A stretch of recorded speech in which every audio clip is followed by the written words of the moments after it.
Police శాఖలో మరొక వివాహేతర సంబంధం కలకాలం రేపుతుంది. టూ టౌన్ సిఐ డానియల్ వ్యవహారం మర్చిపోకముందుకే టాస్క్ ఫోర్స్ విభాగంలో ఎస్ఐగా పనిచేస్తున్నటువంటి మహేందర్ ఎక్సైజ్ శాఖలో పనిచేస్తున్నటువంటి కానిస్టేబుల్తో వివాహేతర సంబంధం పెట్టుకోవడంతో పాటు హత్య చేస్తానని చెప్పేసి కూడా బెదిరింపులకు దిగుతున్నారని చెప్పేసి కూడా ఆయన భార్య జ్యోతి ప్రస్తుతం కలెక్టరేట్ ఎదుట ఆందోళన చేస్తున్నటువంటి పరిస్థితి ఉంది. అతను హత్య చేయడం కాదు, మాకే కారుణ్య మరణానికి అనుమతి ఇవ్వాలని చెప్పేసి కూడా వాళ్ళు డిమాండ్ చేస్తున్నటువంటి పరిస్థితి ఉంది. ఒకసారి మాట్లాడదాం. చెప్పండి, అసలు ఎప్పటి నుంచి జరుగుతుందండి ఈ వ్యవహారం? మిమ్మల్ని 5-6 years నుంచి అక్రమ సంబంధం నడుస్తుంది సార్. ఆమె మ్యారీడ్ ఉమెన్ సార్. ఆమె ఎక్సైజ్ కానిస్టేబుల్ హాలియాలో వర్క్ చేస్తున్నది. ఆమెకు 3 పిల్లలు ఉన్నారు. ఆమెకు జాబ్ ఉంది, ఆమెకు భర్తకు జాబ్ ఉంది, ఆయన ఆర్టీసీ డ్రైవర్. ఇవన్నీ ఉన్నా కూడా నా భర్త కావాలి, నా భర్త ఇచ్చే డబ్బులు కావాలి ఆమెకి. అసలు నా భర్తను రానివ్వట్లేదు. ఆయనకి ఆమె కావాలంట. ఆమెను వదిలేసినా ఇంకో ఆమెను పెట్టుకుంటాడంట.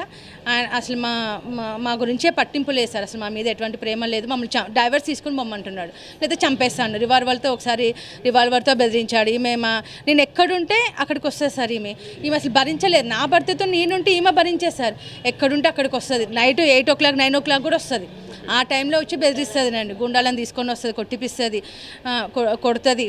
ఇంట్లో ఉన్న డబ్బులు అన్నీ తీసుకొని పోయింది, బంగారం తీసుకొని పోయింది. మీరు బతకడానికి ఎటువంటి హక్కులు లేవు, మీరు బతకొద్దు, చచ్చిపోవాలి. ఆమెకు దున్యా వెళ్తుందని చెప్తున్నారు సార్. శిక్షలు ఇట్లాంటి వాటి గురి శిక్షలు ఉండవంట. ఆమెకు దున్యా వెళ్తుందని చెప్తుంది. అసలు ఇంకా ఇప్పటికే ఆమెతోనే ఉంటున్నారు సార్. వాళ్ళిద్దరు కలిసే ఉంటున్నారు. అసలు మమ్మల్ని 5-6 సంవత్సరాల నుంచి అక్రమ సంబంధం ఉన్నదని చెప్పేసి అంటున్నారు. గతంలో ఉన్నతాధికారుల దృష్టికి ఎప్పుడు తీసుకెళ్ళాం సార్? కలిసాము. గత ప్రభుత్వంలో 2 లేడీ ఎస్పీలను కలిసాము. వాళ్ళతో కూడా కేసులు పెట్టుకోమని చెప్పండి మేడం, కేసులు పెట్టుకోండి, నాకు అవసరం లేదు, నేను మారను, కేసులు పెట్టుకోండి అని చెప్పేస్తున్నారు సార్. వాళ్ళు కూడా కేసులు పెట్టుకోమంటున్నారు. కేసులు పెట్టుకోండి అని వాళ్ళు అదే అంటున్నారు సార్. కేసులు నేను పెట్టుకోలేను సార్. నేను కేసులు పెట్టలేను, నేను తిరగలేను, నాకు అంత ఓపిక కూడా నాకు లేదు సార్. అంటే మీ భర్తను ఎప్పుడు క్వశ్చన్ చేయలేదండి, తను నాకు అన్యాయం చేస్తున్నారని చెప్పి? ఆయన విన్నాడు సార్, వినడు అసలు. ఆయన నాకు ఎక్కడ దొరకడు. ఆయన నా ఫోన్ ఇప్పటివరకు నా బ్లాక్ లిస్ట్లోనే ఉంది. ఈ క్షణం వరకు నా నెంబర్ బ్లాక్ లిస్ట్లోనే పెట్టుకున్నాడు, మాట్లాడాడు. అంటే వాళ్ళకి సంబంధించిన కుటుంబ సభ్యులతో ఎవరితో కూడా వాళ్ళకే సపోర్ట్ సార్. మా అత్తయ్య ఫుల్ సపోర్ట్. నా భర్త వాళ్ళ తమ్ముడు వాళ్ళకే ఫుల్ సపోర్ట్. నా ఆడపట్టు వాళ్ళు ఇళ్ళలో పిలిపించుకుంటారు సార్. వీళ్ళని ఏ ఫంక్షన్స్ అయినా వీళ్ళిద్దరు కలిసి వెళ్తారు. ఈ వసంతనే తీసుకొని పోతారు. ఆమె ఉంటుంది మొత్తం అఫీషియల్గా. ఆమె ఉంటా అని ఆమెనే తీసుకెళ్తారు, ఆమె ఉంటుందంట. అంటే ఇప్పుడు తనతోటి కలిసి ఉన్న వ్యవహారం మీకు ఎన్ని రోజుల క్రితం తెలుసు? నాకు తెలిసేటప్పుడు వాళ్ళకి అప్పటికి 2 years నడుస్తుందంట. నాకు తెలిసేటప్పటికి ఇప్పుడు ఒక 5-6 years నుంచి ఇది నడుస్తుంది సార్. నడుస్తుంది. నేను ప్రయత్నం చేస్తూనే ఉన్నా, ఆఫీసర్స్ కలుస్తూనే ఉన్నా. కలిసినా కూడా నో యూస్ సార్. న్యాయం జరగట్లేదు. ఏమన్నా వాళ్ళకి సస్పెండ్ చేస్తాడు, ఇంక్రిమెంట్ కట్ చేస్తాను, అంతవరకే కానీ శాశ్వతమైన పరిష్కారం మాత్రం దొరకట్లేదు సార్. మీరు ఏం డిమాండ్ చేస్తారండి? వాళ్ళు అయితే మమ్మల్ని చంపడానికి ప్రయత్నం చేస్తున్నారు, మమ్మల్ని బతకనివ్వరు.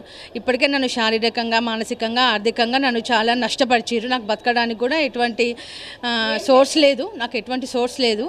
నేను చాలా మానసికంగా కృంగిపోయాను సార్. అసలు నేను జాబ్ కూడా చేసుకోలేని పరిస్థితి అయిపోయింది.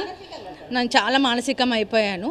వాళ్ళు చంపేస్తా అంటున్నారు. నన్ను డైవర్స్ తీసుకొని బొమ్మ అంటున్నారు.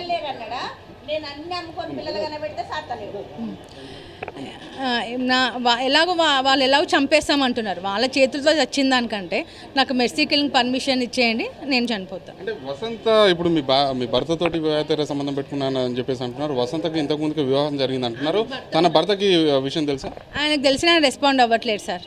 ఆయన మొత్తం బ్లాక్ లిస్ట్లో పెట్టేసుకున్నాడు నెంబరు. ఆయన ఎటువంటి రెస్పాండ్ అవ్వట్లేడు, ఆయన పట్టించుకోవట్లేడు కూడా. నాకేం తెలియదు అని ఒకే మాట చెప్పేస్తున్నాడు ఆయన.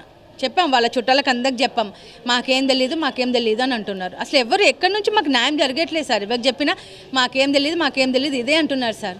అందరూ ఆయనకే సపోర్ట్ చేస్తున్నారు, ఆయన వైపే ఉంటున్నారు. లేదు సార్, కలవాలి. మొత్తంగా ఫైనల్గా మీరు అంటే ఈ మొత్తం వ్యవహారంలో మీకు న్యాయం జరగాలన్నా ఏం డిమాండ్ చేస్తారు? నాకు న్యాయం జరగాలి, కానీ ఇట్లా బయటకు వస్తే చంపేస్తారు వాళ్ళు మమ్మల్ని. వాళ్ళు అప్పటి నుంచి చంపేస్తామంటున్నారు. ఇప్పుడు కూడా వాళ్ళు చంపేస్తారు. వాళ్ళ చేతులతో వచ్చిన దానికంటే నాకు మెర్సీ కిల్లింగ్ పర్మిషన్ ఇవ్వండి, వాళ్ళని శిక్షించండి కఠినంగా, వాళ్ళ జాబ్లోకి రిమూవల్ చేసేయాలి శాశ్వతంగా. సస్పెన్షన్ చేయడం కాదు, ఖచ్చితంగా సర్వీస్ నుంచి తొలగించాలని చెప్పేసి కూడా మహేందర్ భార్య జ్యోతి అయితే డిమాండ్ చేస్తున్నటువంటి పరిస్థితి ఉంది. తాను హత్య చేశానని చెప్పేసి ఎక్కడైతే బెదిరింపులు గురి చేస్తున్నారో హత్య చేయడం కాదు, తానకే మెర్సీ కిల్లింగ్కి అవకాశం ఇవ్వాలని చెప్పేసి కూడా జిల్లా కలెక్టర్ని అయితే కోరుతున్నటువంటి పరిస్థితి కనిపిస్తుంది. నేను శ్రీనివాస్తో పాషం అశోక్ రెడ్డి, సాక్షి టీవీ, నల్గొండ.